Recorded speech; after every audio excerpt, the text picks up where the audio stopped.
I mean, Oh, this is we're recording you. okay. What would you like to know? Well, just tell me about you. How did you get into astrology? What interested you in financial astrology? Well, I was about 21 years old when I stumbled upon the book Beat the Dealer at a bookstore, and I learned that the game of blackjack could be beaten through counting cards, and I just always had a head for math. Hmm. Um, and so I studied and then was really excited because I was living in Memphis, Tennessee at the time, and we had Tunica, Mississippi. We had all the new casinos down there. So I started going down there and dabbling in it and got a lot better, practiced, studied. And, I was 21 years old, had a few $100 to my name. And in 8 months, I ran it up to 30,000. Hmm. And I thought I had it made. I thought that, I had this skill, this, just a strong head for, always had a photographic memory, always just could do high level math in my head. I could count a six deck shoe, whatever was needed. But it was interesting because right around the same time I started getting barred, Hmm. I started losing. And I mean just losing. And I was under the impression that I was being cheated by the casino. I was certain. I even started traveling outside the area and I was getting barred. And in fact, I think I remember going down to Biloxi, Mississippi in the summer of 1995.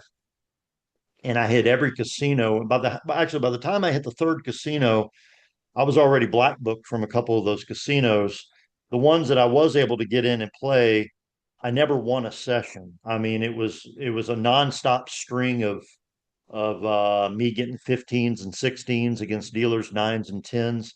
And the reality is, it doesn't matter how skilled of a card counter you are if Mm-hmm. if you're getting those kind of situations. You're going to have a hard time winning because even as a card counter, you're getting a very small edge that you see over time. So the movies make it look more glamorous Yeah. than it actually is. Um, anyway, it was kind of interesting. Right around the time when, in that, right soon after that, I was also, had been a competitive bodybuilder and had been working out for several years. And right around the time Saturn hit my eighth house moon in Aquarius, Hmm. looking back, and of course, I didn't know at the time that Saturn was on my moon in Aquarius. But when Saturn hit my moon, I got an injury lifting weights, and I had to quit my. I ended up quitting my job because I cared so much about my bodybuilding that my job was not allowing my muscles to repair and heal, and so that bothered me. And so I quit my job entirely to be able to continue my passion of working out. But was funny because I was so obsessed in during that period with my weightlifting programs and just for that short period myself. I was always a real spiritual kid. As a little child, I remember even as a baby, I did not like my parents. I felt like I was from another planet. I had out of body experiences. Always knew that I had some kind of psychic gift. Mm-hmm. Um, could move energy, could see energy soup. I called it energy soup. It's more like a Aquarian ether. It's like, I was born under the Sun Uranus conjunction in a grand trine with the moon in Aquarius. So I got a lot of Wow. Uranian energy. And Uh-huh. so that kind of made me vibrate at a resonance that just let me see stuff that other people weren't seeing. And I recognized early in my life that my parents certainly didn't see it. Um, anyway, long story short, I kind of got away from that spiritual side, but Saturn hitting my moon at that time forced me Mm-hmm.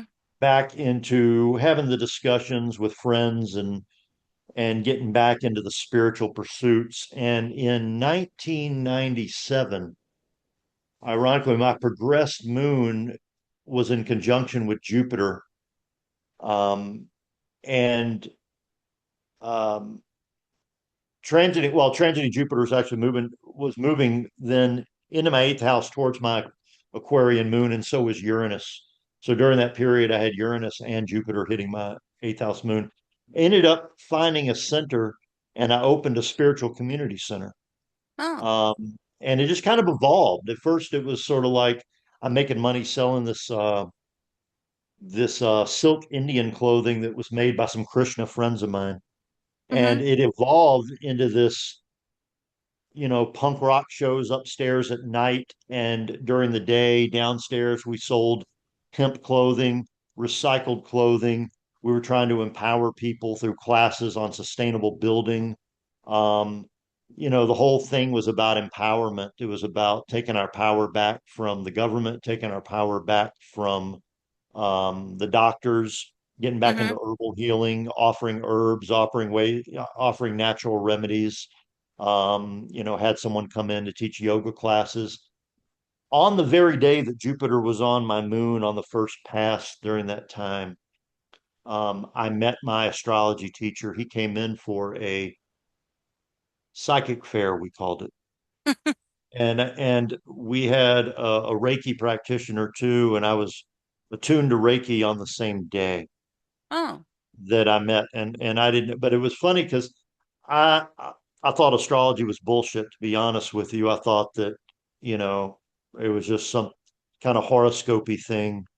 We sold some New Age books. We had this stuff, but this little man that had been doing astrology for 30 years, he's passed away. His name was Richard Shellum. He sat me down. He said, "Bill, I'd like to offer you a reading. I enjoy your store." Um, he sat me down. He had his head in this ephemeris, and of course, me having a head for math, I found it intriguing that he had this book with all these numbers in it, and I was like, "Oh, cool! This is mathematical. There's Mm-hmm. something I can relate to, right?"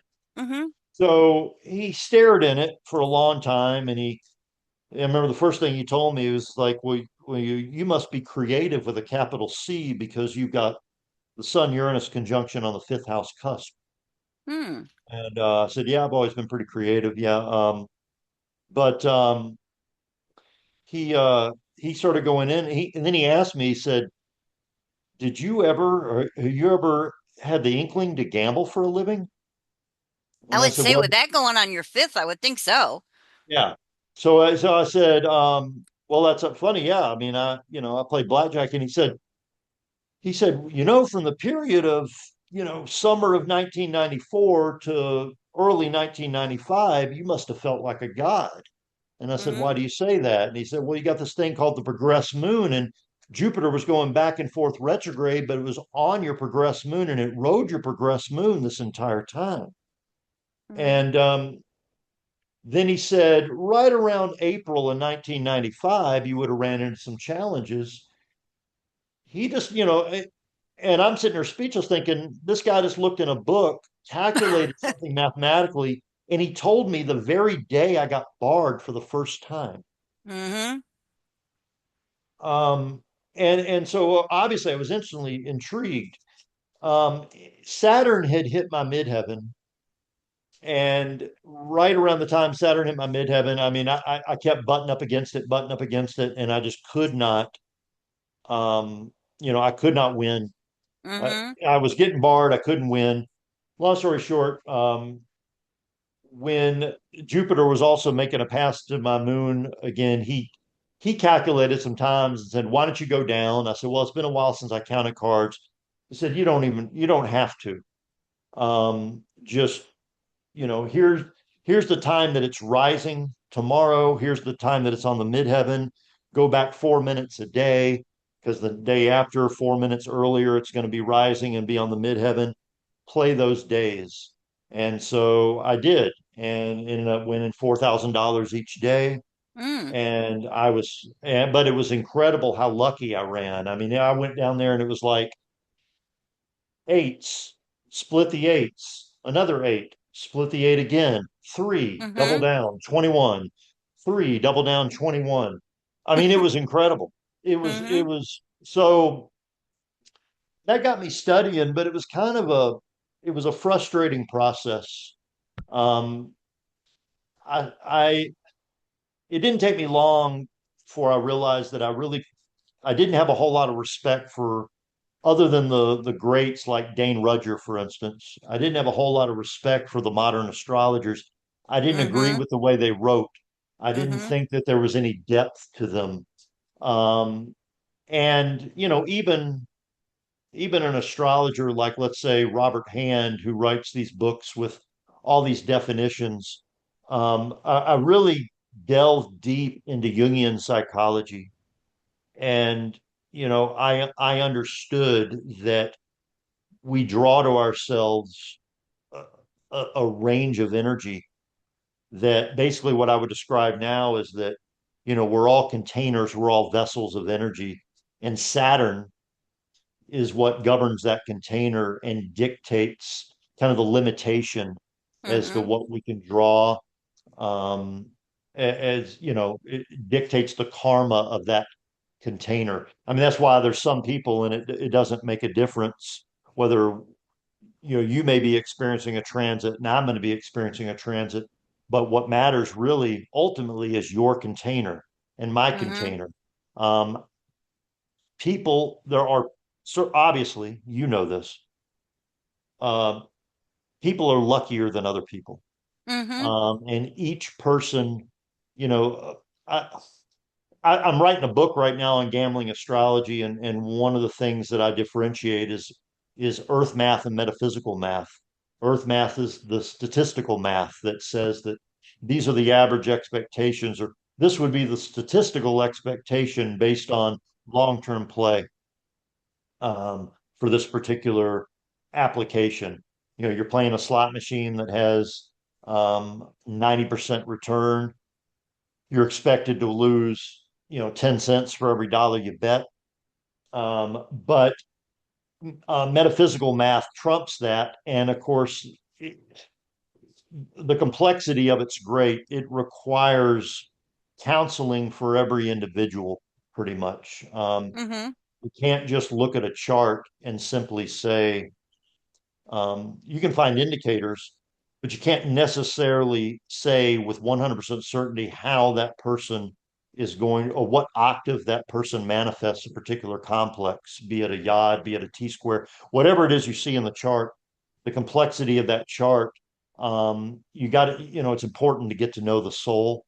It's important to get to know, based on counseling and based on asking them what happened in their life when the complexes are triggered, Mm-hmm. to know what exactly, where that soul is on the journey, on their journey, what exactly it is that they manifest in their Mm-hmm. reality, and for the purposes of gambling astrology, what are the sensitive spots of their chart and why. Mm-hmm.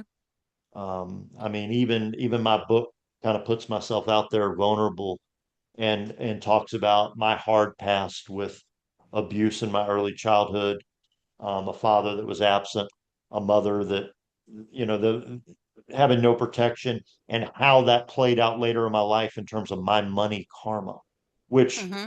is not as lucky as people would think. People think, oh, you're a professional gambler and you're an astrologer. You must be really lucky. I said, well, I do feel blessed. I've been lucky, but understand it's because I spent long periods, like the story I told you about blackjack. Mm-hmm. I mean, months and months and months where it was just otherworldly bad luck. And when I got back into gambling, I endured long, long streaks where it was like, if I felt like I was basically re-experiencing abandonment almost by the universe. And so it was a craving to understand why. Mm-hmm. Why am I being abandoned by just even normal expectations for all this length of time? Because understand, I was actually a professional, not just in blackjack, but in poker. Mm-hmm. So I held the belief for, or at least tried to toy with the belief that the earth math was going to work, and that my skill at gambling by itself was enough to give myself an edge over time and continue to do it. But it was because of that that it allowed me to learn the complexity of gambling astrology and become the gambling astrologer that I am today. And I learned Mm-hmm. so many secrets. The luckiest people I know, they don't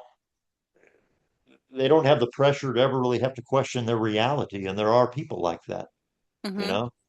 know? So anyway, I've rambled on long enough. There's kind of some of my story in No, I'm parts. fascinated. I mean, well, how have you found astrology? Obviously, you found it helps you. How would you say that it's helped you? Because I know we go through phases where um, maybe we shouldn't gamble, the unlucky 100%. phases, you know? 100%. I'm coming out of that myself where I just knew not to even bother. I had so much Saturn and Neptune on me, but I'm coming out of it at least. And maybe, but Well, I also feel like I was learning something at that time that I needed to learn. Well, there you go. Okay. So if anybody in your any here does any gardening, you don't go out and harvest in the middle of winter. Right. And so we know that because we understand the seasons and we understand the cycles. Well, we have the same kind of seasons with our psyche, and you're exactly right that with wisdom we come to understand that there's a phase for everything, and even what we would look at and say, well, this is a shitty transit. Pardon me, kind of how I talk. Because you know what, a lot of these new agers, they talk about, oh, there is no good and bad transits, and that's bullshit. There is bad I transits. agree. There are bad ones. And when my background was Jungian early on, and I really studied, and I'll tell you a story that these are the kind of stories that really fascinated me. The story that really started getting me into astrology was when I first started practicing astrology. And this friend of mine came up to me. I was kind of doing them in a doing readings in a coffee shop. She came up to me and she said, "Well, how come how come I'm an Aries, and what is it about Aries and Virgo men? I mean, we don't get along. What?" And I said, "Well, that doesn't have anything. That's sun sign astrology. It goes much deeper than that." And I was still learning, but I had gone deep and understood the complexities and the calculations to say, well, let's play with this and see if we can come up with something. Hmm. So I started looking into her chart, and I mean, this is so long ago, and I'm talking about 30 years ago nearly, but I found a time when what was interesting was all three of these men had birthdays within 3 days. So the nice thing about that is that we were able to come up with a commonality of a degree.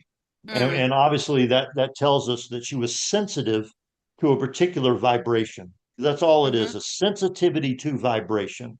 Well, why was she sensitive to this vibration on a deep past life soul level? Not particularly sure, but I found a time when this degree was first triggered, especially by her progressed moon, and I asked her about that time, and she was just dumbfounded. She said, "That very week you said my father left my family, and I never saw my father again."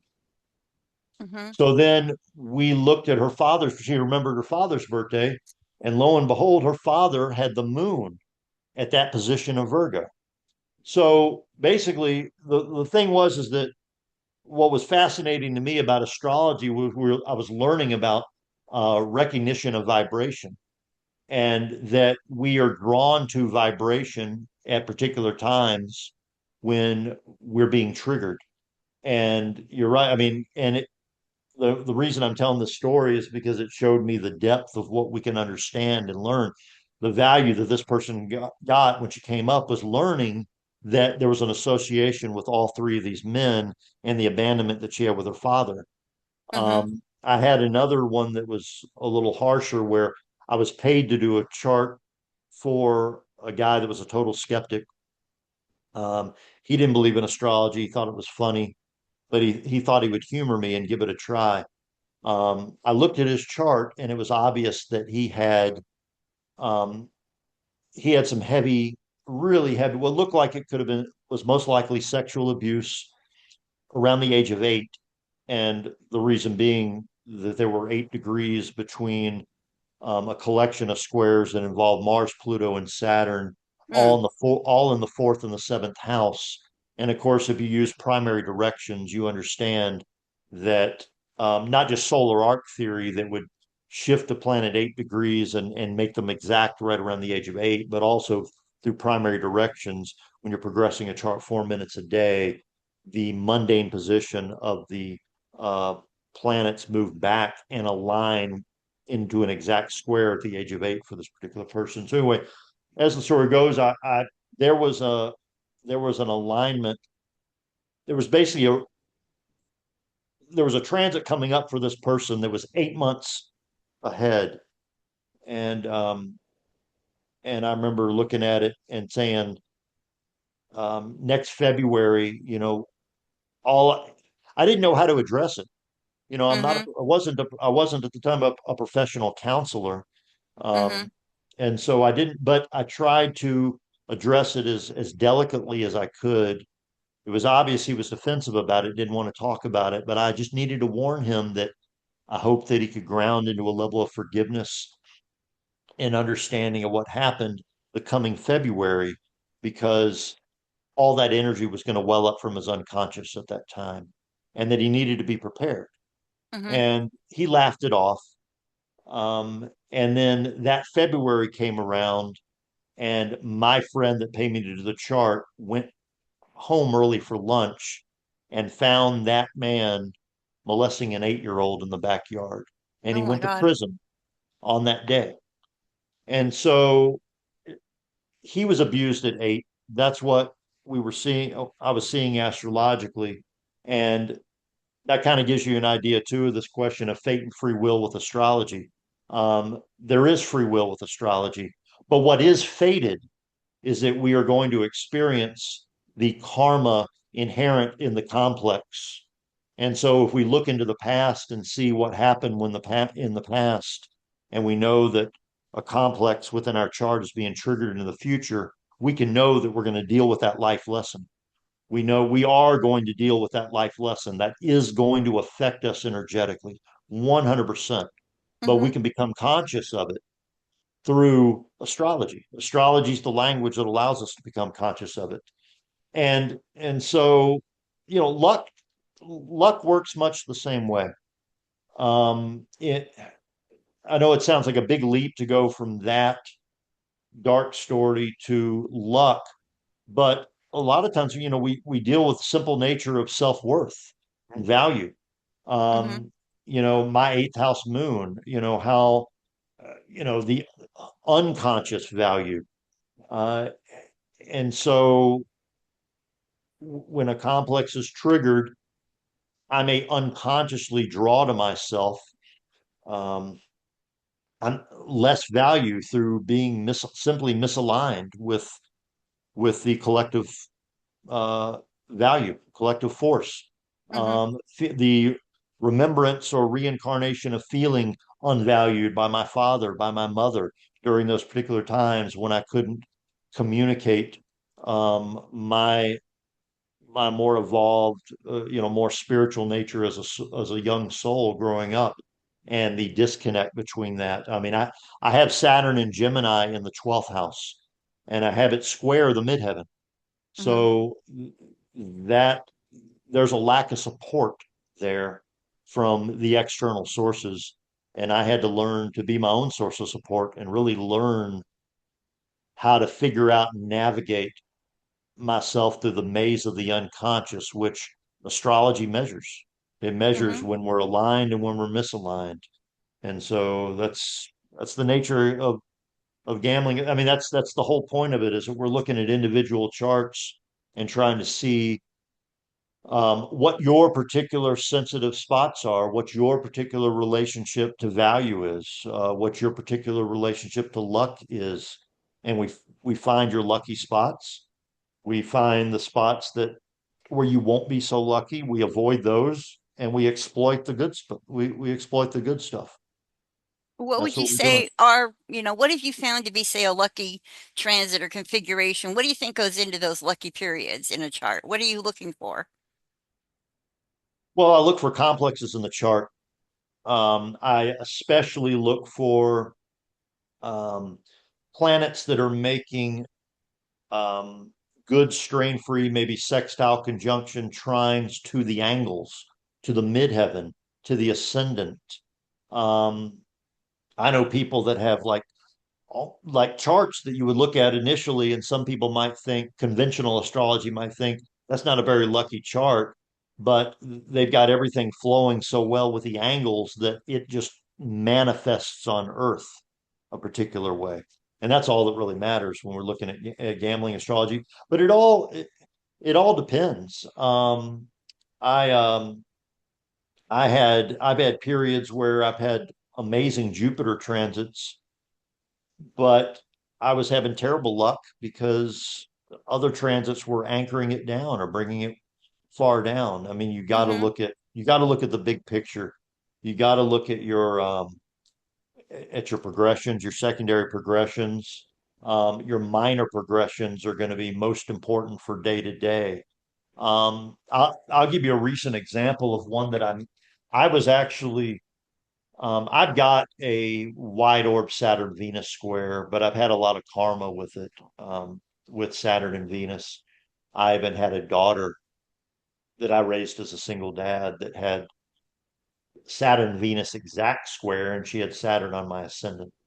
Hmm. So it was what was my point? So in my minor progression, there was a day that Saturn and Venus were exact to the minute conjunct, or I'm sorry, in exact to the minute square. And I was planning a trip to go out of town to gamble, and I avoided that day. And I had some better stuff coming up later in the week, so I decided the next day, now that the tension of the square had passed, I decided to leave to go take this trip. The mistake that I overlooked, because there's so many variables. I mean, Mm-hmm. it's easy to. I mean, you really got to pay attention to even the Sessa square, the Sima squares and the Sessa squares. 135 aspects and 45 aspects are Really? a killer. Yes, especially if it's by Saturn, Pluto, Neptune, um, Uranus to the personal planets like the moon. Mm-hmm. I mean, if you've got, for example, if you have per, like a progression of Uranus and it happens to be making an exact to minute 135-degree aspect to your natal moon on a particular day, I don't care if you may have all sorts of, you may have Jupiter in good spots. All the stuff I'm saying is almost useless because it all depends. I mean, there's other variables it depends on. I have a trine between the moon and Uranus in my chart, okay? And I Mm-hmm. have the moon in Aquarius, so it's under the moon and Saturn's rulership. And I have it in a grand trine with Saturn and Uranus, so it's kind of nice. But that allows for, let's say, a 135 aspect from Uranus in the example I gave to be not quite as it wouldn't be quite as intense as, say, a person that had a moon Uranus conjunction or a moon Uranus square or a moon Uranus opposition. If they were born with tension between the planets, then a transit or a progression that's going to create strain is going to have more of a karmic impact. It's going to create a lesson that there's going to be more tension surrounding that particular lesson than a person that doesn't have that aspect. Does that make Mm-hmm. sense? Yeah. Okay.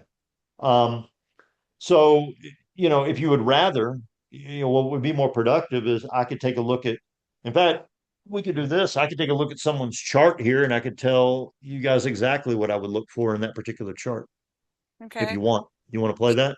Yeah, I've got some stuff coming up that's got me curious about this too. You can look at Sure. mine. I'm born August 1st, 1960. Okay, hang on a second. Can y'all see my screen here? Oh, I can see you. Okay, I probably not screen sharing, so I'm just gonna input your data here. Um, What software do you use? this Just is curious. this is Solar Fire. Yeah.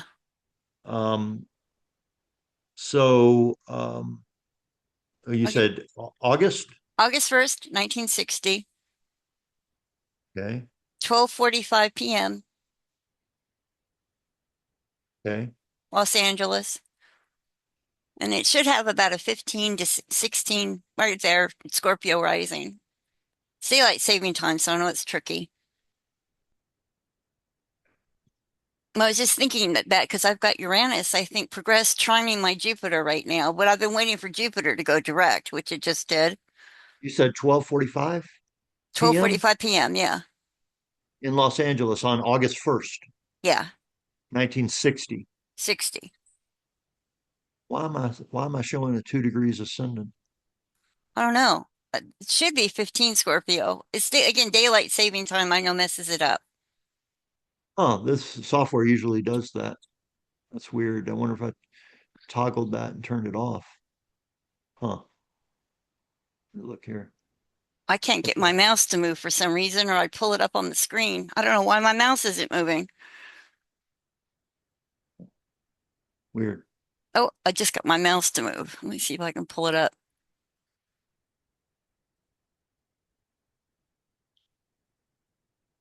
So you use solar fire, huh? Do you use Yeah. that for all your calculations? No, on the minor progressions, I'll look at astro.com. It's a little bit more I found it to be exact on Astro for the minor progressions, not the secondary. I use it for everything else. Uh, Let me see if I can get my screen to share. Double click. Full skin. Oh, no. I think I got it here. You think you got it? If not, I think I can Okay, pull.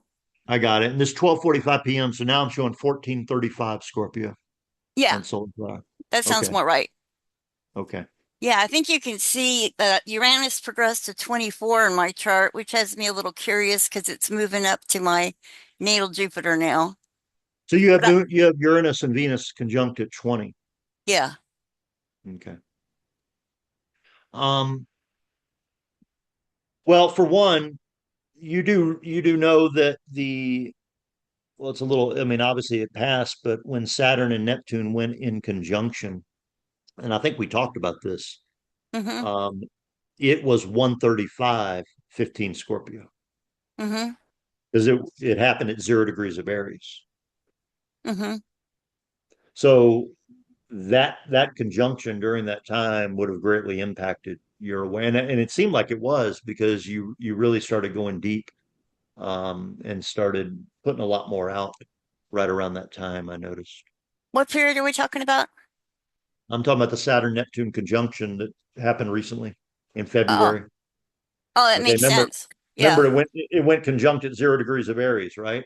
Yeah, that's when I So started you got to coming online. understand, yeah, you understand that the 135 is really a powerful transit, especially when it comes to something like that. See, I didn't But know that. yeah, you ought to look for that. So I got your moon at 26. Mm-hmm. Okay. I never thought to look at the 135 aspect. So they're powerful when it comes to luck, huh? Yeah, more so not very lucky. Oh, not lucky. Okay. No, not lucky. Not lucky. Not typically lucky. I mean, yeah, everything's a balance. You got to look at everything. And let me look at your progressions here. Let me see. Uh,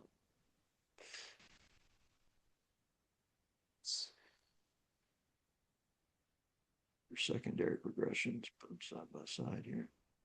Uh, Because okay. I guess I'm trying to figure out what is it you look for on somebody that say would have that kind of luck to win and not that losing streak, I guess, you know? Well, I would certainly look at your Venus, your Venus Uranus conjunction on the midheaven is going to be really, really strong. Trine Jupiter. Yeah. I mean, that's awesome. Well, so I've been thinking of starting to go do some gambling because I'm like, but I don't know if that means, luck or not. Well, that particular complex, and that's what when I talk about a complex, Venus Uranus in conjunction on the midheaven, trine Jupiter in the second house Hmm. is should manifest some luck. Okay. And again, I mentioned about octaves of the soul and finding out what it's it isn't that hard to find. We look back and see. Okay, let's do this. Um, let me look here. Hang on a second. Let's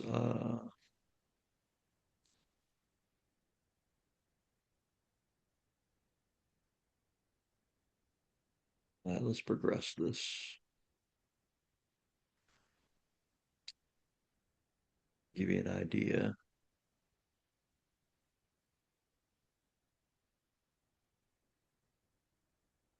So I'm simply going to progress um,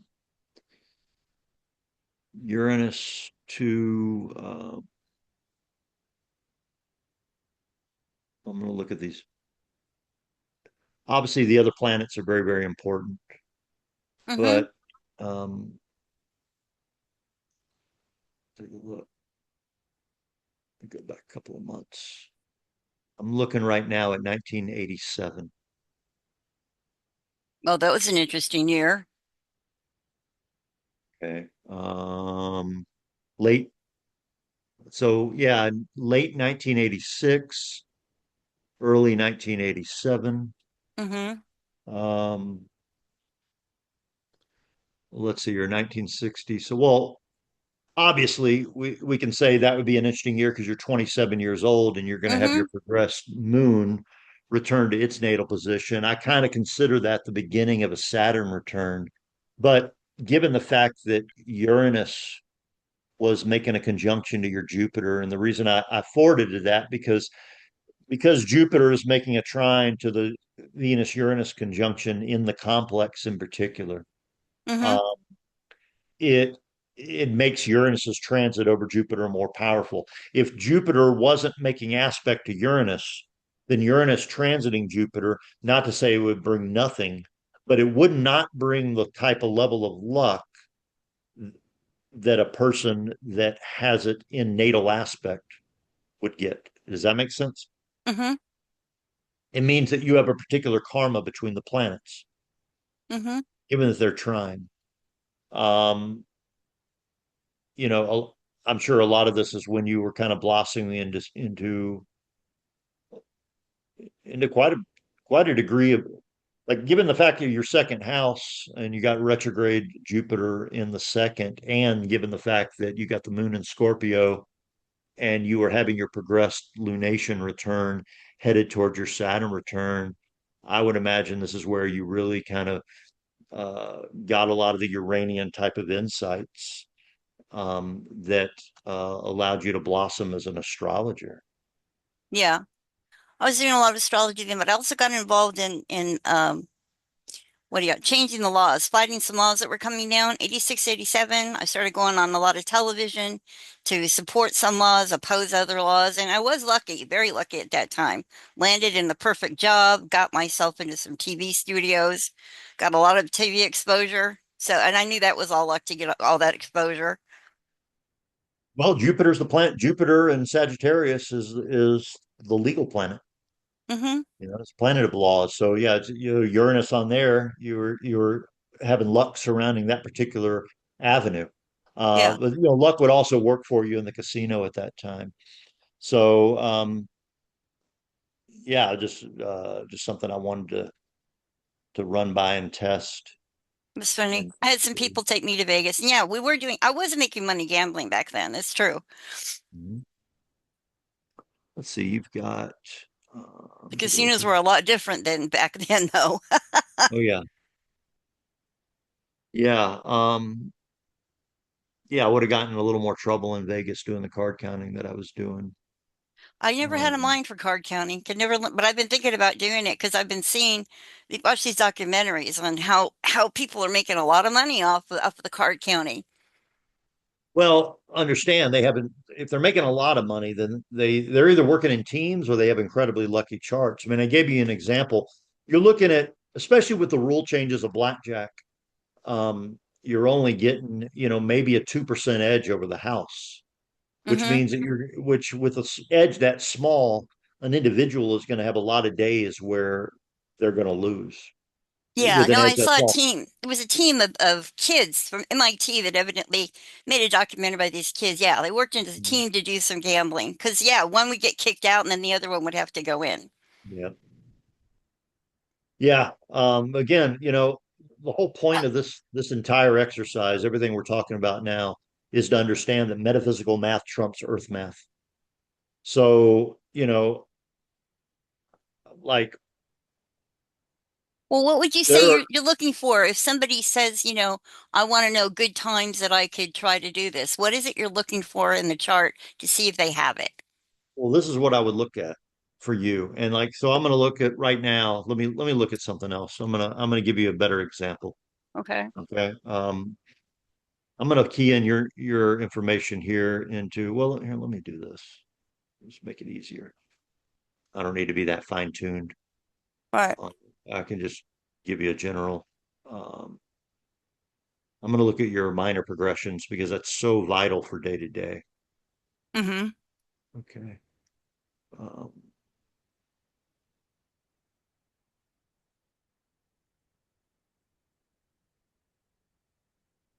Back at your, Do you know the angles are important because if they're going to be making a significant amount of money, their life's going to change. So the angles have to be involved, I'm sure. well, for you in particular, you having the Venus Uranus conjunction on the midheaven, the midheaven is going to be a really good angle for you because one of the secrets of gambling astrology that I discovered is the use of mundane position. Mm-hmm. And for example, like when my astrology teacher first gave me those Jupiter transits on my moon, he gave me the time that Jupiter was rising and the time that Jupiter was on the midheaven. The actual best time to give me would have been Jupiter making mundane contact to my moon because Jupiter was on my zodiacal moon. My zodiacal moon was 12 and change of Aquarius. Okay, Mm-hmm. but I've got the moon in the middle, close to the middle, about 30% into my eighth house. So what we want to do is we want to put Jupiter at 30% into the eighth house in the day at the moment that you're gambling.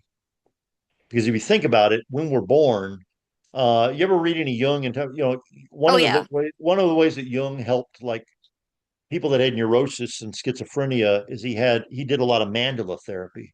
If you Mm-hmm. think about it, our birth chart is our own personal mandala, and Mm-hmm. we have this is obviously a measure of both space and time. So when we're born, if the moon was in a particular spot relative to us when we're born, we sort of have embedded within us an awareness of that position, an unconscious awareness of that position in space and time. It has a mirror within our bodies.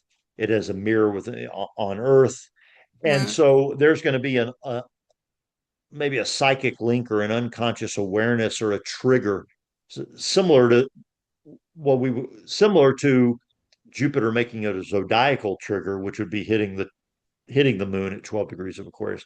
But now it's in the mundane position, so it's even strengthening it and grounding it into Earth even further. That would be the best. And so for you, I'm looking at your minor progressions right now, Mm-hmm. and you have the moon at 8 degrees. Moon is at 8 degrees and 34 minutes of Leo. Mm-hmm. And so if I go, it moves about a degree per day. So that means in 3 days. Oops, sorry. I'm sorry, in one day. Tomorrow, it's going to be at 9 degrees of Leo. And so you're going to have minor progress moon on your natal sun. Now, let me let me study this a little bit more Mm-hmm. to determine whether I think that that's going to be good for you or not. Um, let's see here. You got uh, Mars at what's that? That's Mars at 29 Taurus. Mm-hmm. So your secondary progressed Mercury is at 29 of Cancer. So it's making a sextile to your natal Mars. That's good. Okay, so what we're looking for is I'm looking to see if um, the planets are just are they helping? Are they making strain? Um, What is it you're looking for, though? Something you're saying something about Jupiter in the eighth house? Trying to figure out what is it you're looking for? I'm looking at your natal and your progressed chart, and I'm looking to see if it's being triggered via your Okay. progressions or via the transits. Okay. Okay. And I'm looking to see if that's likely going to be a sensitive spot for you or not. Um, your progressed moon being on your natal sun is generally positive. Okay. If you had Saturn squaring it at the same time, it would no longer be positive. It would draw in a harder life lesson. True. You get what I'm saying? Oh yeah.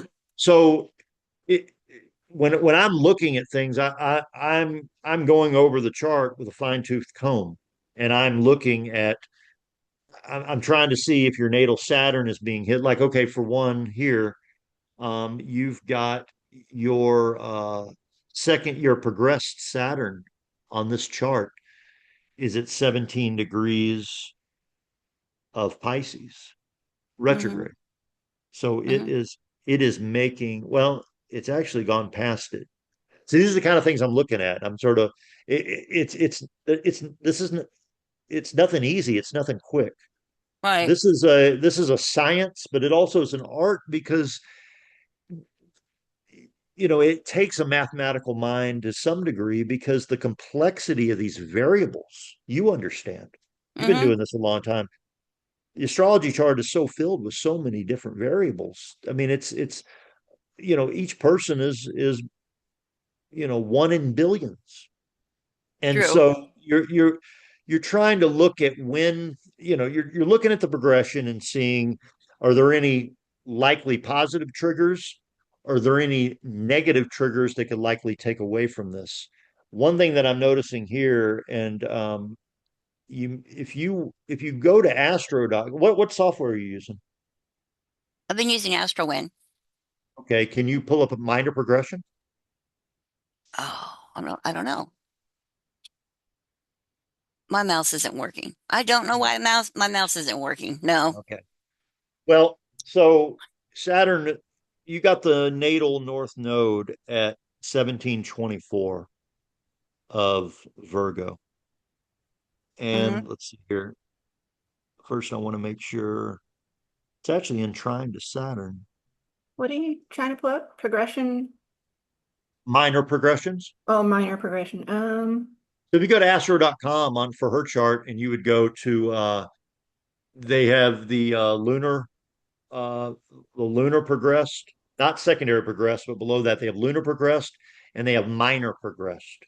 Yeah, maybe you can So do it, Ricky, because my mouse isn't working. yeah, if I'll you pull it up. if you pull up her minor progression, now astro.com is a little bit more accurate, and I fine Okay. tune. I like to use I everything is accurate on my solar fire except for some reason the way they have the minor progressed.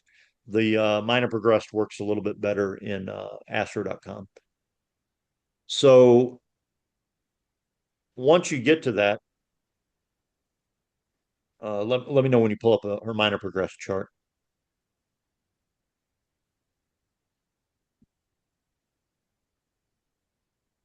Minor progressed. I'm still looking for it. Okay.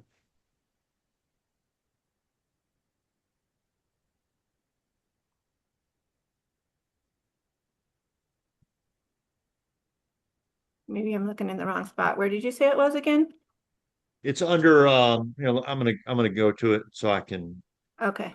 because it's kind of second nature to me. So maybe I'm not thinking. So if I go to astro.com and you go to charts and calculations and you go to extended chart selection, Okay, that's where I was. okay, and then let me pull it No, up this is here. good for us to learn because I didn't know this. Yeah.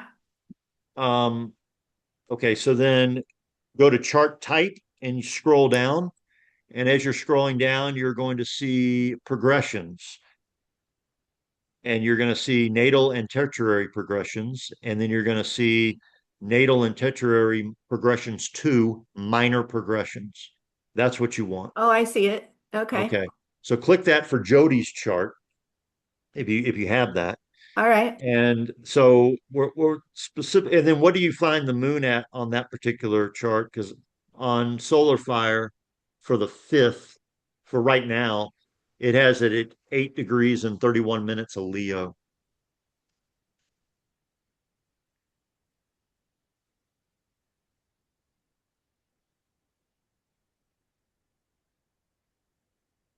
Getting there. Okay, no problem.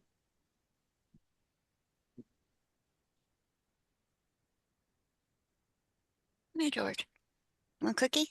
There you go.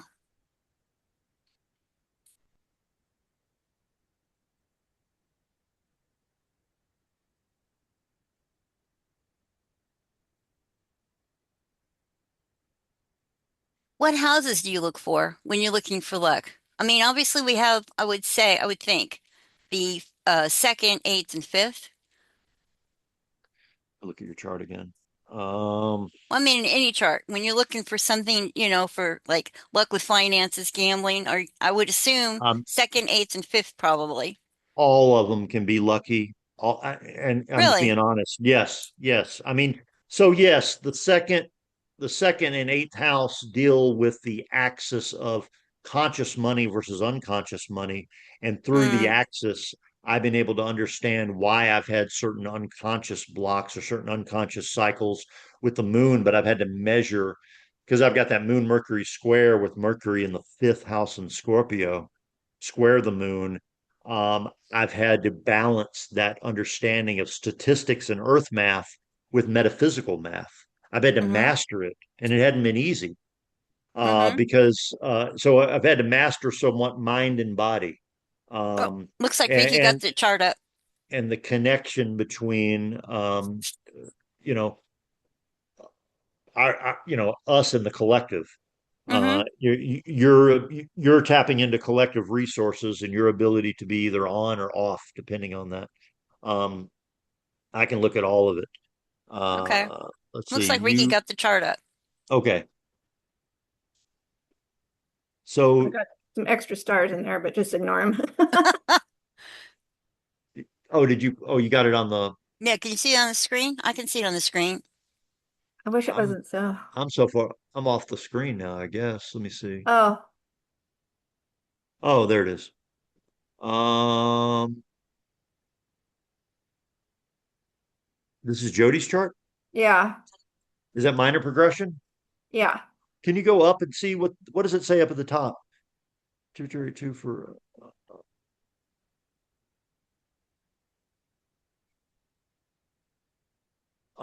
you did Oh, say is it you're born, you said you were born at PM, right? PM? Yeah, I just realized she's got AM. Oh, That's it why says it's off. AM. Oh, shoot. No wonder. It's Sorry. okay. It's Yeah, okay. just redoing it for PM.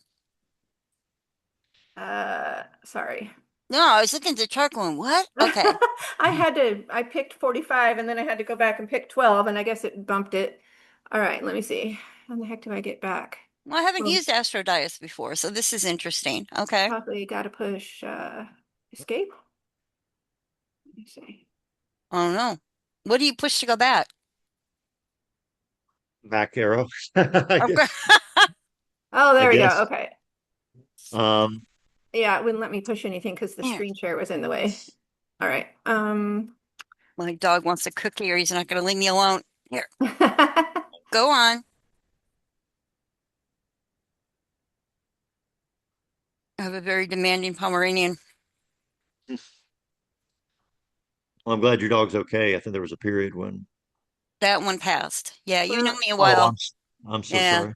He was like 18. It's kind of, but now he passed. Now I got another. I always like Pomeranians. It's the Leo in me, I guess. I like little Leo looking dogs.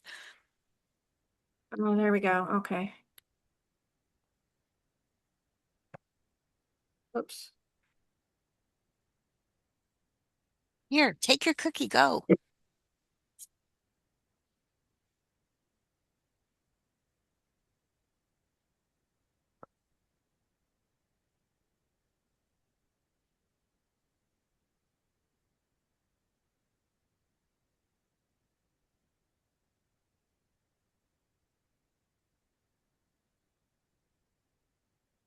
Right, there we go. Can you see it now?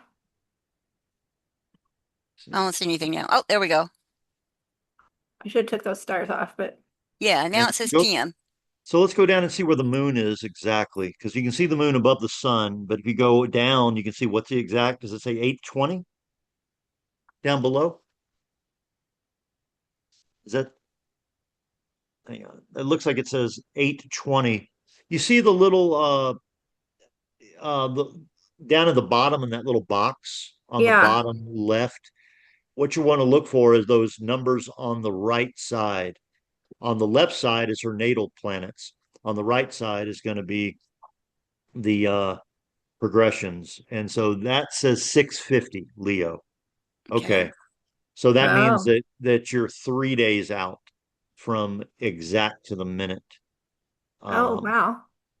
so what we're going to want to put in what's today, the 5th. So you put in the 8th, or Okay. actually, since that says 650, go on and put in the 7th. The seventh. Okay. Yeah.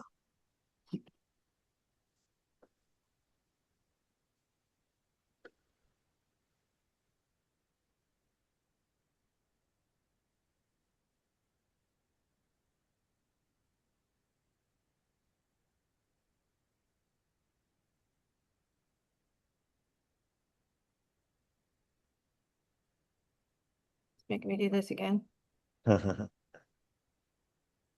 If you go above to edit, because next time maybe edit, you go, there's a button up there that says edit. You just edit the chart information up there in the top right corner.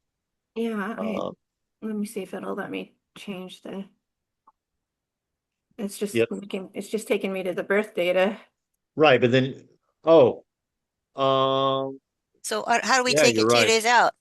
I You're probably right. have to go, Well, yeah, yeah. Usually I guess I click back and I just change the date is what I do. I just got to go back further.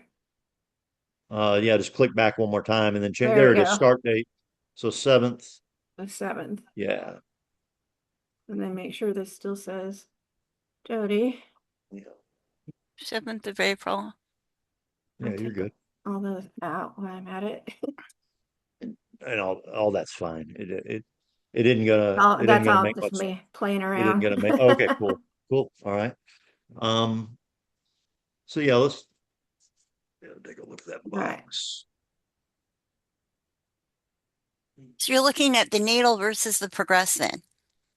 Well, in this particular case, because Okay. that's just what you happen to have going.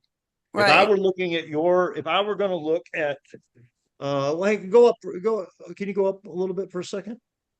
Um. Okay. Notice your natal Neptune at 625. Uh-huh. And then if we go down to the progressed ascendant, go down to the progressed ascendant. It's over there on the right. I'm sorry, progressed midheaven is at 634 Cancer. Do you see that? Uh-huh. You see it? Yeah. The 634 Cancer. Yeah, I can see it on the chart. Oh, right Okay, here. that probably means that a little bit about what may be special about today for you is that I bet your progressed midheaven today is exact to the minutes trying your natal Neptune, exact today, Uh-huh. because here it's 9 minutes past. So, one of the things that I'll go on and share with you guys, a lot of these astrology books they talk about orbs, right? Right. Mm-hmm. Now, when it comes to gambling astrology, understand that an orb is not in the center. Typically, a transit peaks when it's exact, and a bad transit will typically peak, and then once it passes, a lot of times you feel the entire weight lifted off. When it comes to luck, when it comes to gambling luck. Mm-hmm. When it comes to real life, obviously, I mean, like a Saturn transit, for instance, ends up, commonly becoming a permanence in the person's life. I mean, we know how many people do we know that have had their first child or during their Saturn return, or they got Mm. married during their Saturn return. So Saturn becomes a longer lesson that even though the transit brought about either the Right. impulse or the reality of them having a child, the Saturn never goes away because it mirrors them for the rest of their lives. But when Long-term it effect. Yeah. well, that's the nature of Saturn. Uh-huh. When it comes to gambling, astrology, typically we want to look at exact to minute peak. So you're like right now, your progressed midheaven in this particular progression is exact trine your Neptune, which is interesting. Um, so we're looking at the seventh thing. So let's go back down to the moon. What do we have the moon at now? Is it at is it on your sun yet? Yes. So that says 9-6. I can't see. You gotta scroll down just a little bit more. I think that says 9-6. Well, is that Nine why five, my nine psychic five. ability's been coming back more? I would imagine because of that Neptune. Yeah, for sure. Yeah, I mean, I've even started getting my visions and deja vu back again lately, which I haven't had in a long time. So I imagine that's the effect of the Neptune. Yes. Um, yeah, I mean, being able to more aptly express and tap into these collective archetypal patterns and express them through your profession. I mean, that's the link between Neptune and the midheaven. Mm-hmm. And so, but as far as so you see here the moon, you see how that day it's on your sun. You see that? Mm-hmm. Mm-hmm. Now, if we look at Saturn, the reason I mentioned is that look at Saturn. Saturn is 1713 of Pisces. Now, at first, I was saying that it was on your south node, but we notice that because Saturn is retrograde, it's actually past your south node.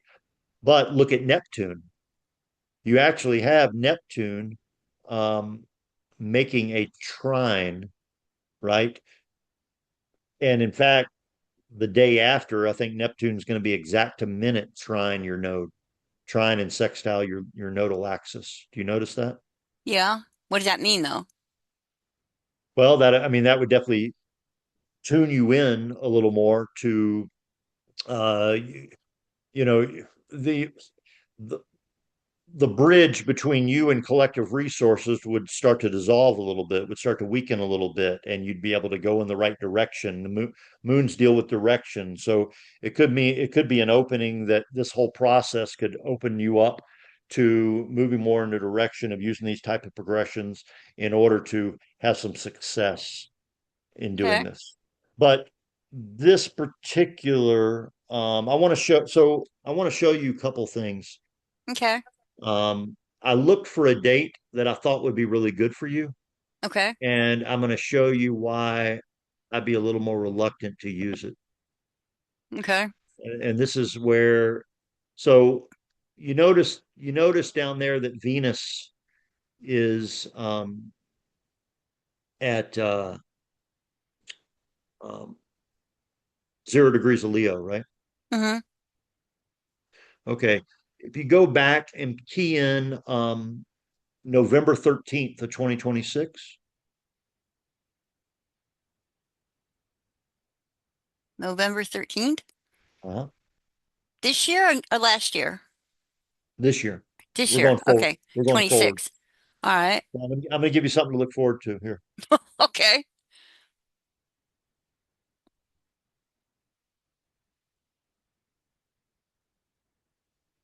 I did my solar return. It looks like that's going to bring some very good things in it look like. So, but I didn't look closer.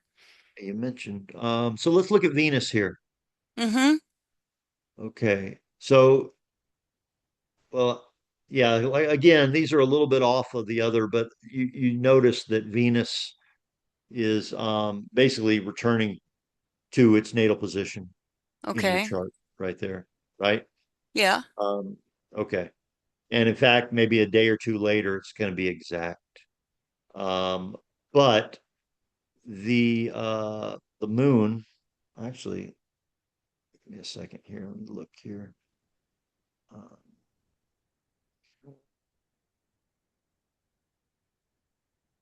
so notice that the moon this day is an exact in conjunction to Mars, Mm-hmm. okay, on in your progression. Yeah. See, you got the moon at 919, you got Mars at 954 Libra Okay. down there in the progression. See it? Yeah. Okay. So that's an exact in conjunction. It means that something's off. Okay. Um, you know, and then the moon soon after, 2 days later, is going to square your nodes at 12 Gemini. So, and it's going to be it's moving towards a conjunction with Saturn as well. It's in right now it's at 919 of Pisces in this particular chart. Saturn's at 16 degrees of Pisces. So the moon is going to be moving through a number of kind of, right now on that day it's in conjunct Mars. So that colors that Venus return with some things that might not be the best time to gamble.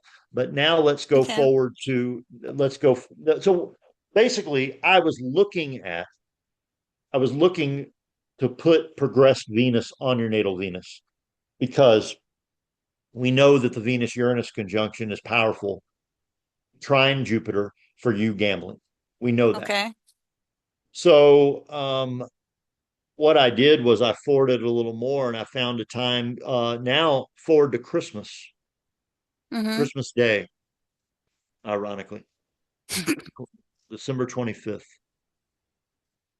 It's interesting though that you look for Venus because I would imagine with gambling, maybe not, but maybe it is. Well, I for thought you you, were, oh, you, so there's no you have Venus, standard formula then is what you're saying.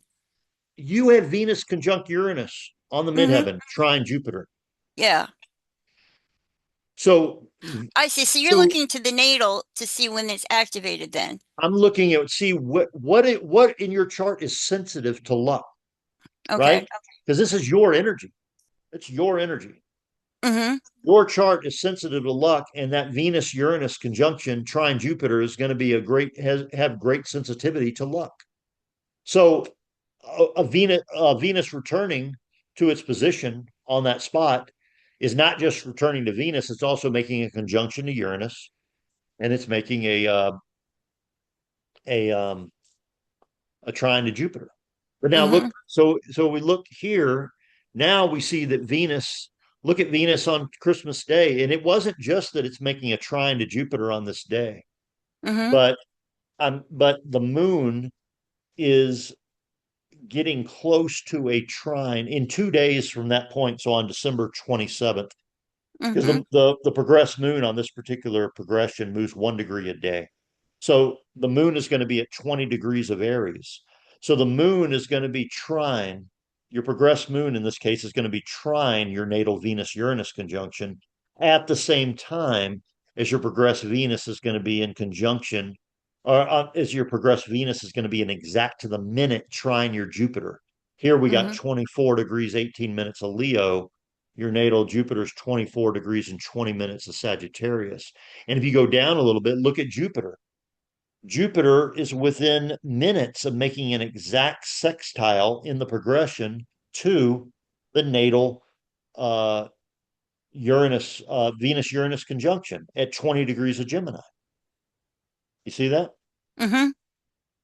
Okay. So we've been looking at your progressed ascendant. Even your progressed ascendant. Um, let's see, your progressed ascendant is basically the midpoint of let's see, we got those at Aries. Yeah, so your progressed ascendant is just a couple of degrees off of exact trine or exact sextile your natal Jupiter and exact sextile your Venus Uranus conjunction. In fact, it is the midpoint. That's what I meant to say because Mm-hmm. um, Venus and Uranus are 20, Leo, right? Mm-hmm. Yeah. Jupiter is 24, Sagittarius, right? Mm-hmm. That's a trine, but it's actually 124 degrees and not 120. The Okay. exact trine is 120, but you notice that you have 124 degrees between Jupiter in your natal chart and Venus and Uranus in your natal chart. You do notice that, right? Mm-hmm. So now, if you look at your ascendant in this progression over at the side, 22 of Libra, that's 62 degrees between both. That is, you're the exact midpoint of natal Jupiter and natal Venus and Uranus. is 22 degrees of Libra. That Mm-hmm. is the exact midpoint. So look at how your chart's lit up on this days on multiple levels, right? Mm-hmm. Multiple things are lighting it up. Number one, progressed Mercury and progressed Venus, exact trine natal Jupiter. Number two, Jupiter by progression, exact sextile, nearing exact sextile to the natal conjunction. Number three, the progressed moon nearing exact trine to the natal conjunction. Number four, the progressed ascendant to the exact midpoint. I mean, that's a lot of that's a lot of power. And this is what I look at. It's almost like a point system, Jody. Mm-hmm. You know, if like for instance, if Pluto was squaring a person's moon, I would look at that as a hard negative, but I wouldn't necessarily overrule it. It would just take a lot of points added up in other things in order to make me say this could be a good day for gambling. And of course, we could look at how that might, then we start to fill in the story and say, well, maybe that would fill the person with the thought that they had more power than they really had, and that that may end up coming back at them Mm-hmm. because of the Pluto square. But I'm just saying that you're right, that we're not looking for one particular thing. We're looking at your sensitivities in your chart, and we're basically accumulating a point system almost of positives being hit. Now I'm going to look at the transits on that particular day because we haven't even looked at the transits. But that's what you're Um, looking for is more positives and negatives for certain days. And is that it? yeah, but that's what you have on that day is overwhelmingly positive. Okay. You would have no chance of losing on that day, Jody. You would, What day are you we would, talking again? November what? this is Christmas, Oh, Christmas. Christmas. Okay. But I'm So, just showing you, I'm just showing you, you could look, oh, that's right, Christmas Day. Okay. now when Christmas Go in someone gambling Vegas pays, with Christmas Day. Jody. We'll say I'm in Vegas. Hey, let's make a day of it. when someone pays me to do a reading, I go through every day and I'll scroll and I'll find all the sensitive days. So I may end up giving somebody like, 25 or, well, it just depends. Sometimes I'll do someone's chart and I'll say, I'm sorry, you've got no good times for the next 6 months. Here, 6 months down the line, here's like 12 good times. And those are the only good times you have in the next 2 years. Well, what do you Another consider person, bad? I was well, taught that bad is like, say, a strong Neptune, because then I was taught that with the Neptune, you're just delusional, and that's when people lose money. I don't know what you think about Neptune and all of this. for sure. I mean, Neptune gets swept up in participation mystique. It gets swept up in it could get swept up in the allure of gambling, in the marketing of gambling. Um, and so you're right. It could lead to a person having no boundaries and no control, and having an illusion over what and who they are. But again, those are natal chart tendencies that I look for. There are people that I Okay. tell that they should never step foot in a casino. 100% there are people I say don't you should never step foot in the casino. What would But you they're say does that? Someone that should not gamble. What is it? What would you say does that? um well, I mean, I would say that my particular belief is that their soul incarnated in this lifetime uh to learn to have more discipline and self-control, and they're not able to get anything easily or for free. They've got to learn to work, they got to learn to master something. I mean, you know, it would almost be, think of yourself as, think of us as like you having a kid and me having a kid. And Mm-hmm. let's say you had a kid that you never gave them any money for free. You had them earn everything that they got, and they were able to master, and they developed a work ethic, and they developed a discipline.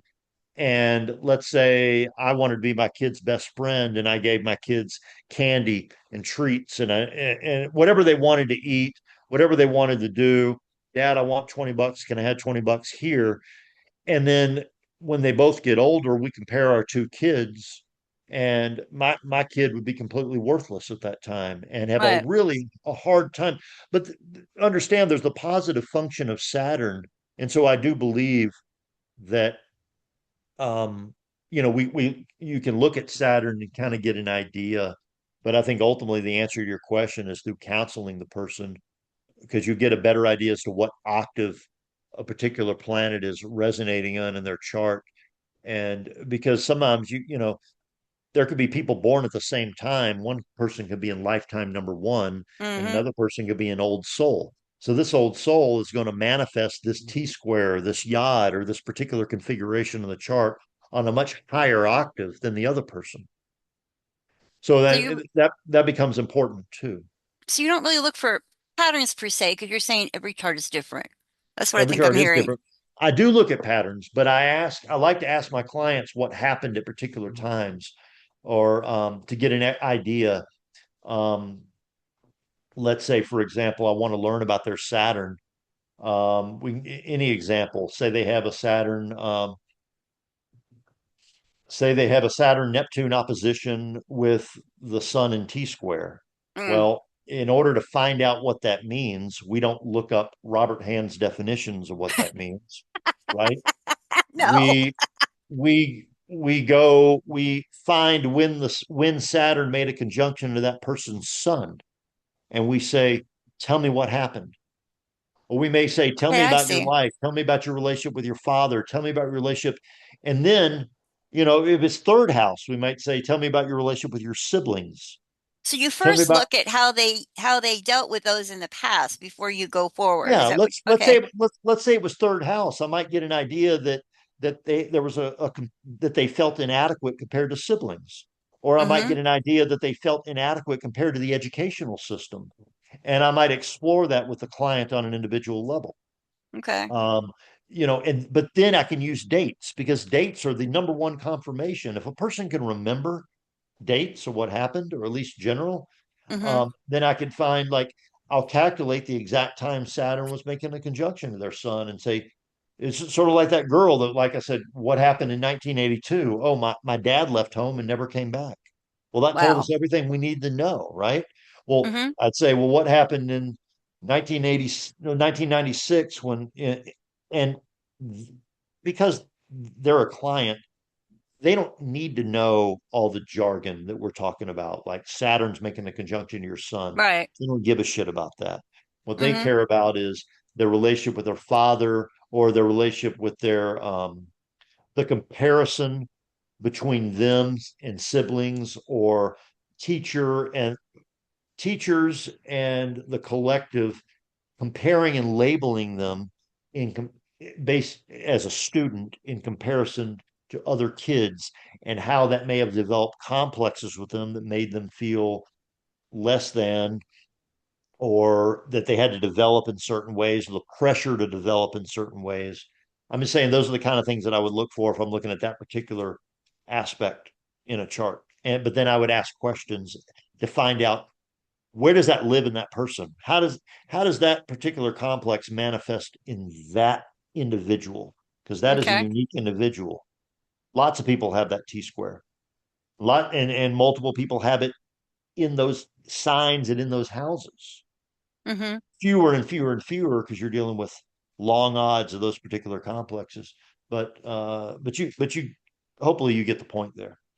And Yeah. then we could understand based on when it was triggered. Astrology tells us two basic things. Astrology answers what and it answers when. What is the complex in question, right? Mm-hmm. When is when it was triggered. Well, we use astrology to measure when it was triggered. When we find out when, we can find out what and how in particular that manifests in the person's life and whether that person's really sensitive to that. So it can take some time. I mean, for my personal chart, it took me a lot of years to learn some of the sensitive spots in my own chart, even for gambling, you know. Um, Mm-hmm. I mean, it's like I've got 7 degrees Cancer rising. Of course, in a week and a half, we're going to have Saturn, uh, and Mercury and Mars all conjunct at 7 degrees of Aries. That's going to be a terrible transit for me personally. I'm not going to be gambling I on bet that that day, sounds bad. That sounds bad for gambling. but it's going to be perfect for me setting the necessary boundaries that I need to set in certain relationships that I have ongoing now, and have an understanding of where that particular energy would be made best use. But it isn't in trying to put my money at risk. Um, Gotcha. but but what was my point? Oh, but I'm 7 degrees Cancer rising. So whereas 7 degrees of Pisces um, has been good for me. Okay. Mm-hmm. But I have a 23-degree Libra sun. So when it moves to 8 degrees of Pisces, now it's moved from a trine to my ascendant to now a 135 Sessa square to my natal sun. It took me a while to learn that that movement from seven, because when I was early on, I was trying this stuff. I'm like, well, this is good. And then I'm wondering, well, now it's at 8. I'm losing my ass now. All of a sudden, it shifted. Everything Mm-hmm. shifted. Well, it's because it was making that sess square to my sun. It moved from the trine to my ascendant to the sess square to my sun. So I learned for myself that that was a sensitive spot that needed to be fine tuned. I needed to stay away from that particular thing. What I didn't mention earlier, I was in the kind of in the middle of the story and I forgot, but now I Mm. remember it. That progression I showed you, I had Saturn and Venus exact to the minute square. Um, and it was square exact at 14 degrees and 29 minutes of Leo and Scorpio. Okay. And so I left on my trip the day after. But there Mm-hmm. was one thing that I overlooked. The day after that square was exact, transit Neptune went stationary direct. You're talking about Neptune. Here's an example of a transit I overlooked. And I actually had a few days where I had to take a step back because I went to play and I ran as bad. I ran the worst that I've run in over 5 years. Like I had terrible luck. And understand, I win over 95% of my trips. So what was it Over, in your chart that you think did that, made it bad? well, I'm telling you exactly what it was. So Neptune, the station was, let me look back. Uh, what was that last station? This was not too long ago. Um, I think it was 29. There it is. Let's see.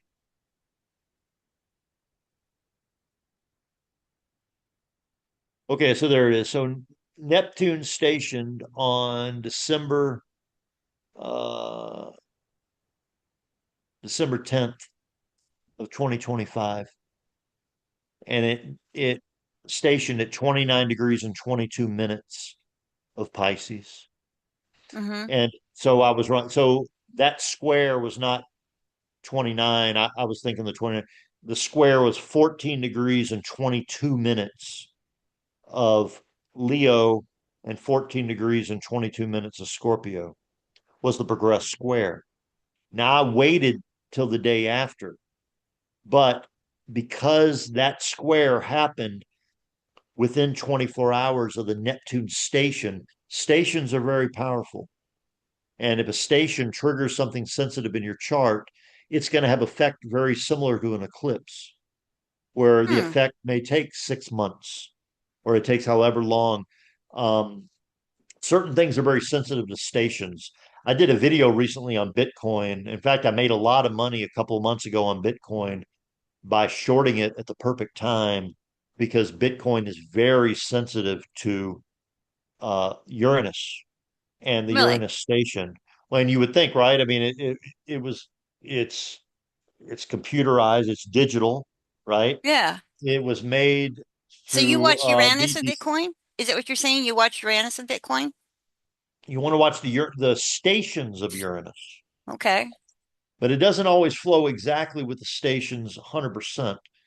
Um, Meaning that it isn't as easy as like every time Uranus goes retrograde, it shifts. But what I'm saying is that over 95% of the major turns in the Bitcoin market have been within a week of the Uranus station. Hmm. 95% of them. And Wow. so there was a combination of factors. Number one was that um, Bitcoin had gone down to about 81,000 and had risen back up to 84. It's always interesting how numbers will resonate to the number of the planet that rules or dictates. So you mentioned that you said something in your thing about this Guthrie person, right? And I don't know what were you talking about, this missing person, this Guthrie? Oh yeah, I was just curious if anybody had any ideas about where Nancy Guthrie is. Well, I was only going to make the comment that she went missing right there on the Uranus station at the same time Bitcoin started crashing. Hmm. But you understand that Bitcoin was at $84,000 in value. Well, Guthrie was 84 years old. There's no coincidence that on that next eclipse with Uranus conjunct it, that Jesse Jackson died at the age of 84.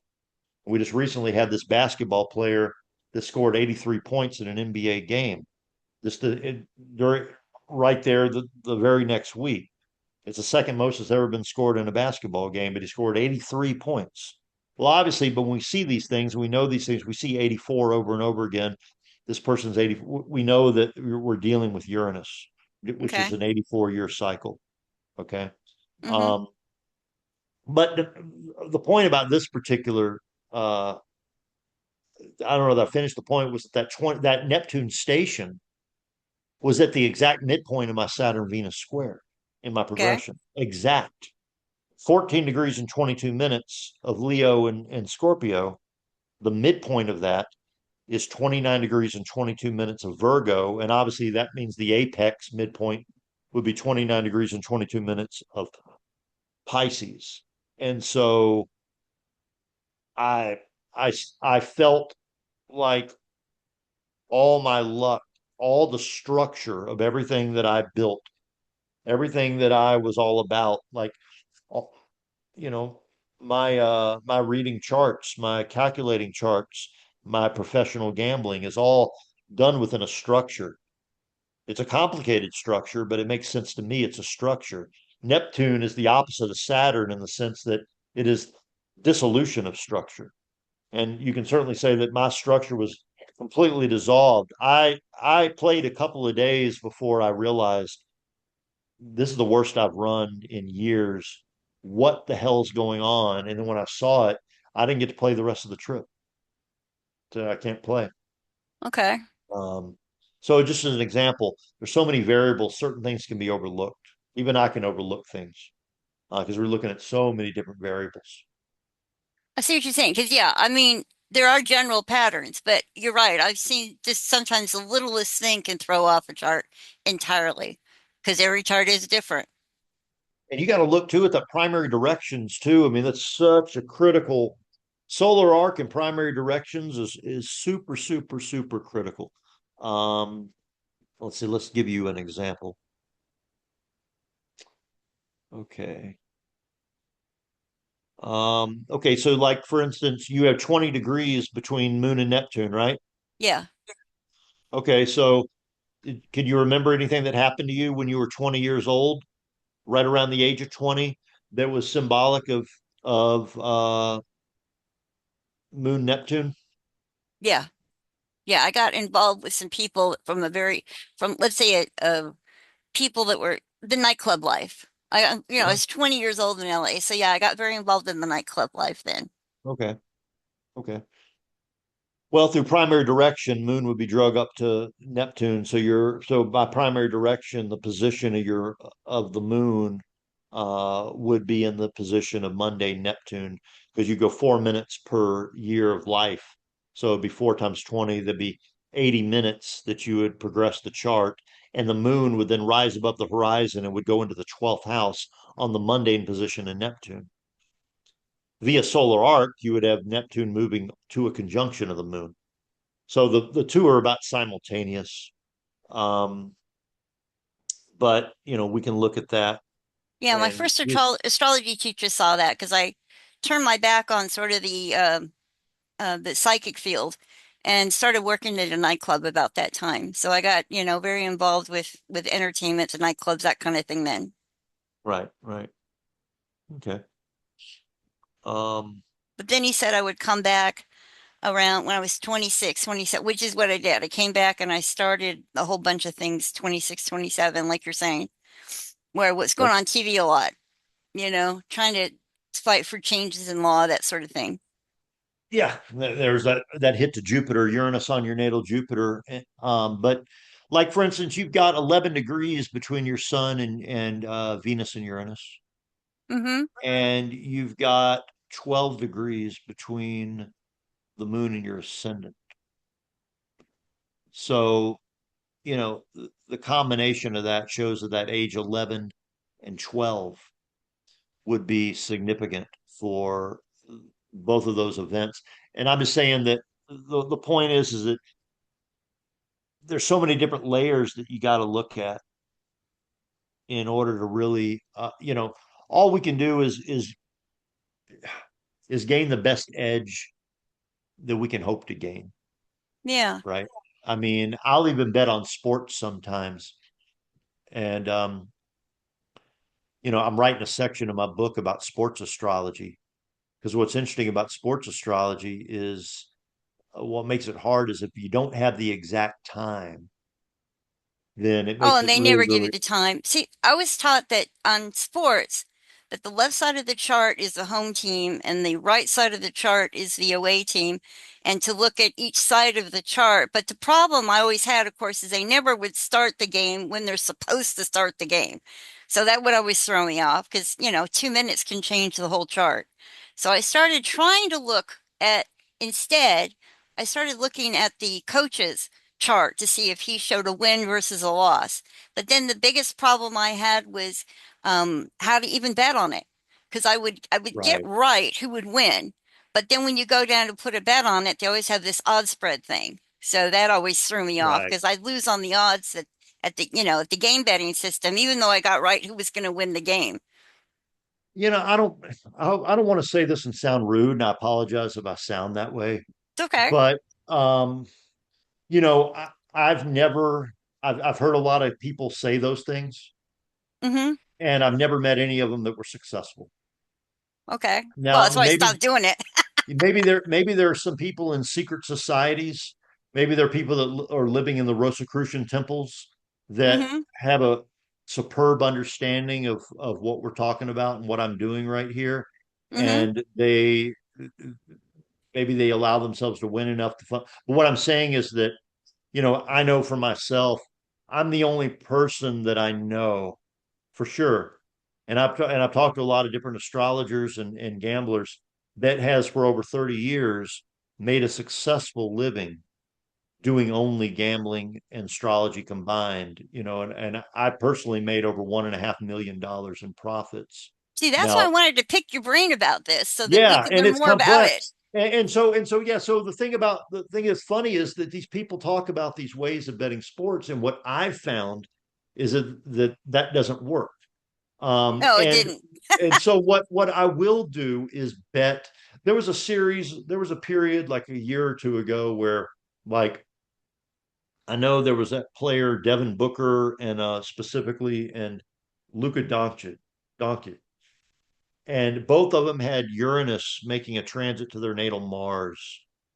And I all I did was bet the over Okay. of points that they would score because here's the thing about it, because we know that even if I use noontime to set up their chart, it's going to be close enough.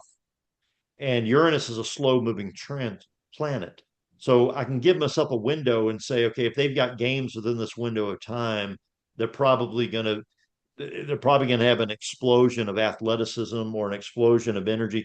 Their natal Mars, which is great for athleticism, which is great for sports, is going to be triggered by Uranus. And they're probably going to, especially um, if there's, I'll give you an example. In fact, I got this case study in my book. Okay. Mm-hmm. Um, these were high school kids, but back in the year 2001, it had been over 13 years since 100 points have been scored in a game in high school. And I found it fascinating that it happened on the same night between two different people. Um, that it, two different people that were 1,000 miles apart each scored 100 points in a high school game at the very same time. I found that fascinating, so I wanted to look into why that was. Well, when I did noon on both of their charts, both kids had, well, the noon time for the time of birth put 14 degrees of Scorpio at the moon was at 14 degrees of Scorpio at noon on the day in on both of their birthdays. Mm-hmm. Okay. But in both cases, they had Mars trine the moon at 14 degrees, both of them, but they were born at different times. Okay. One of them had Mars in Cancer, the other had Mars in Pisces.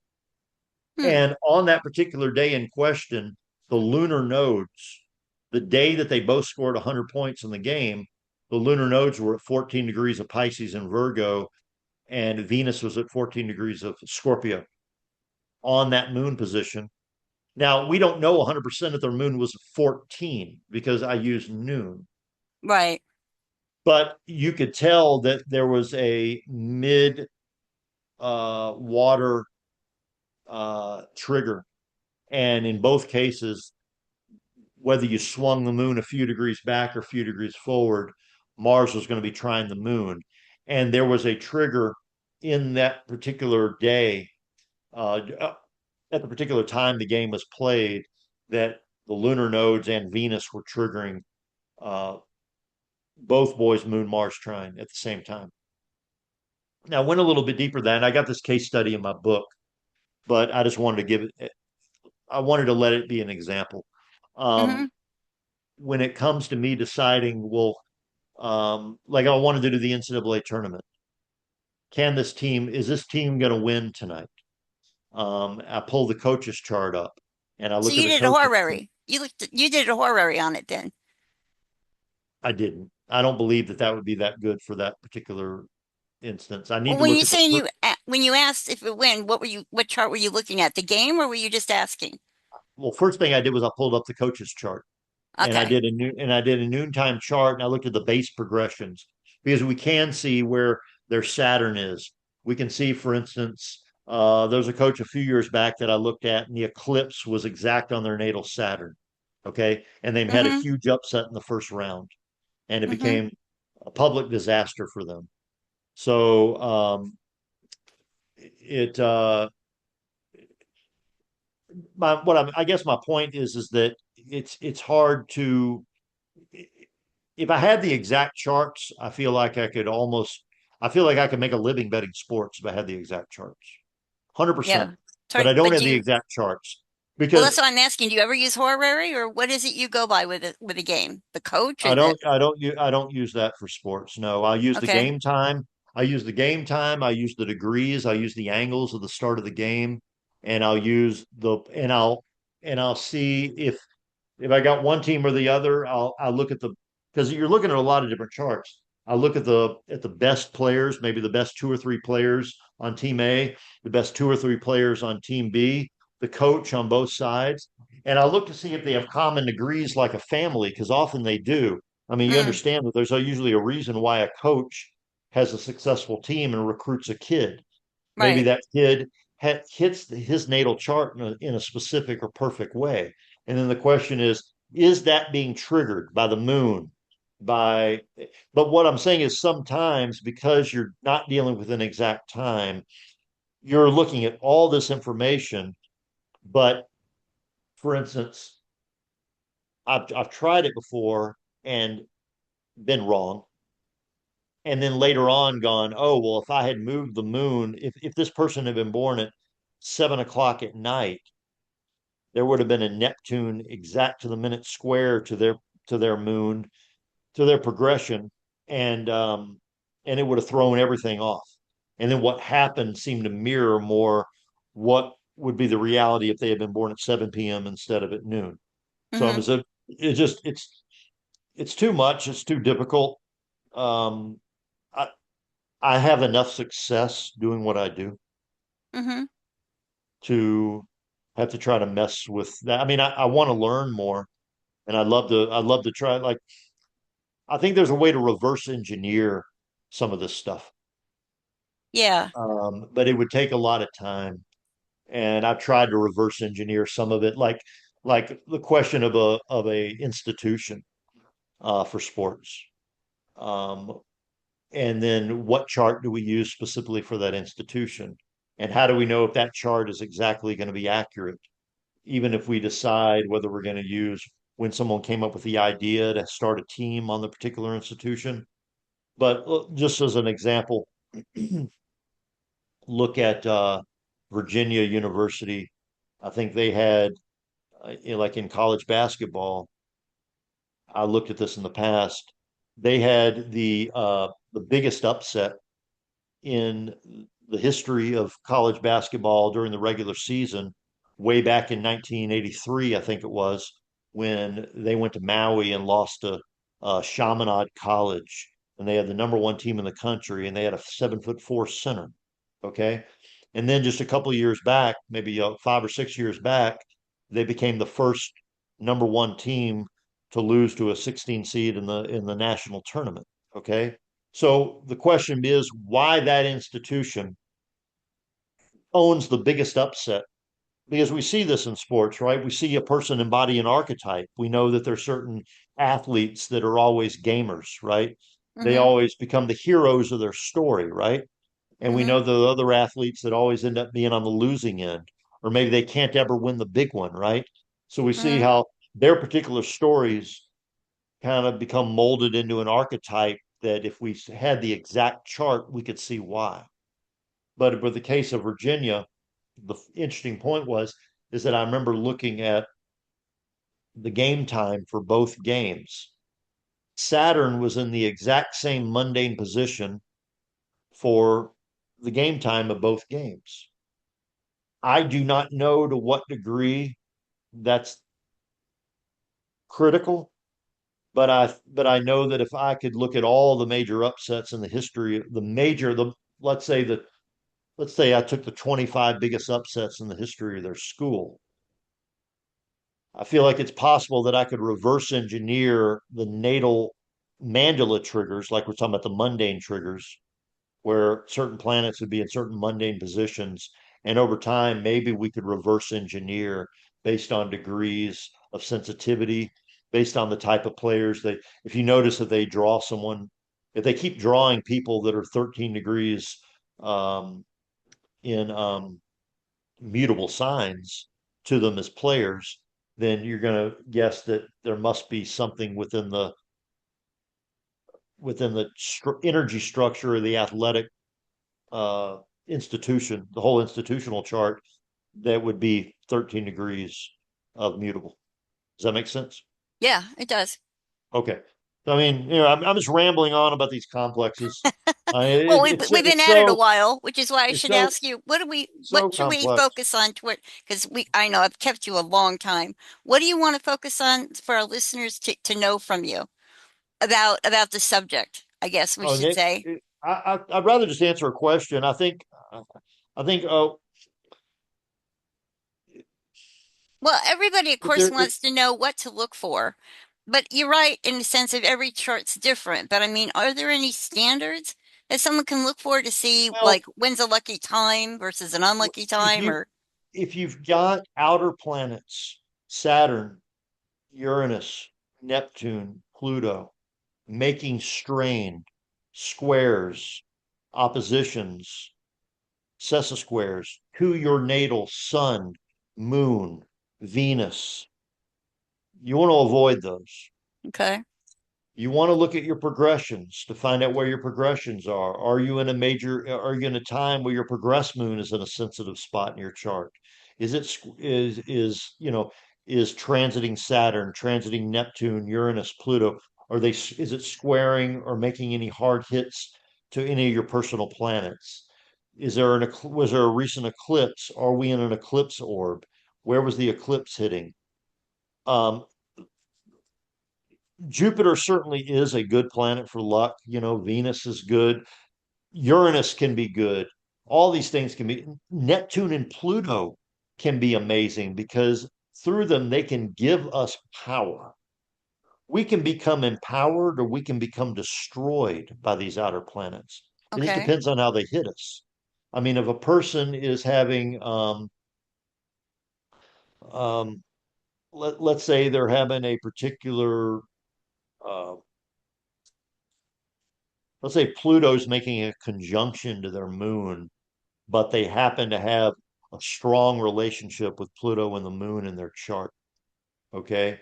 And then you Hmm. got Jupiter on top of it coming along, making a trine or something. In that case, Pluto might be very empowering and they may feel like they're just destroying people at the poker table. They feel like they're in control of collective resources. Okay. Okay. In that particular time. In another time, if Saturn is squaring the sun or squaring the moon, they can feel the opposite. They can feel like they're being robbed of their power. They feel like they're being confronted by forces that almost feels like the universe is out to attack them or out to get them. It can almost feel that way. Um, so I hope that answers that. Yeah. All right. Well, to whoever's in listening, how can they get a hold of you to know about your book and talk to you, maybe get a reading or whatever? How does someone get a hold of you? Well, my website, OregonAstrologer.com, Mm-hmm. and there's links there. And in fact, I offer a gambling time package where I analyze your chart. And when I send you a chart analysis, I'll tell you exactly what the sensitive spots of your chart are. Okay. So I give you all the information of what spots in your chart to look for, what spots to avoid. I give you a series of times, and I'll actually tell you what it is about that time that's special. So I'll tell you what's hitting you on that particular day. Wow, Okay. that's a lot. Um, That's a lot of work you're doing then to go through all that. Yeah. well, I charge quite a bit. Yeah, in fact, Well, I think I just recently upped my price to 350, but I may have to recheck that. I haven't been, one of my biggest sales pitches with this, if there is one, mm-hmm. is that I don't need the income of doing charts for people anymore because I make money doing this for myself. And Right. so I try to charge enough to where I'm not so overwhelmed because I make more money gambling doing this than I would back in the past when I was charging $100 a pop to do these readings. Well, Uh, that's what to me makes you more valuable. You're actually on the line doing your own work. So you know what you're talking about, not just pulling things out of thin air. yeah, so I saw a little thing up here, Renita, I think it was. So let me spell. It's the state of Oregon, Oregon, astrologer, Oregon astrologer at gmail.com. Before I was Hmm. doing gambling readings, I was just simply, I lived in Oregon and I was just the Oregon astrologer. You're welcome.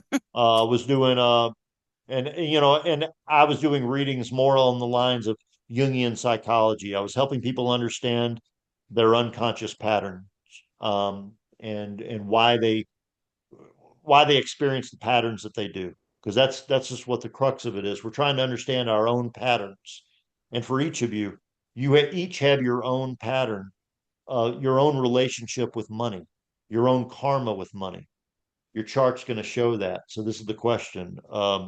So my book is going to be called The Life of the Gambling Astrologer. It is not out yet. I'm actually 80% done with my book. I'm still working on it. I have a YouTube channel, and there's a link on my website. But the YouTube channel is The Adventures of the Gambling Astrologer, and on that channel, I actually take you through the casino sometimes, and I show you the plays that I take and why I take those plays. Cool. Well, I definitely learned a lot. I want to thank you for your time, Bill, very much. And I know we got Absolutely. ways to Yeah, reach you, and I'm sure we're gonna have more questions. So can I thank you for joining us today? absolutely. Yeah. Yeah. I appreciate it. Thanks. This is fun. Yeah, feel free to message me questions. I'm glad to help. I like teaching and I enjoy it. So, all right. I Good appreciate luck, it. everybody. No All problem. right. All right. Thanks for Yep. coming, and we'll Yep. talk to you later. Oh.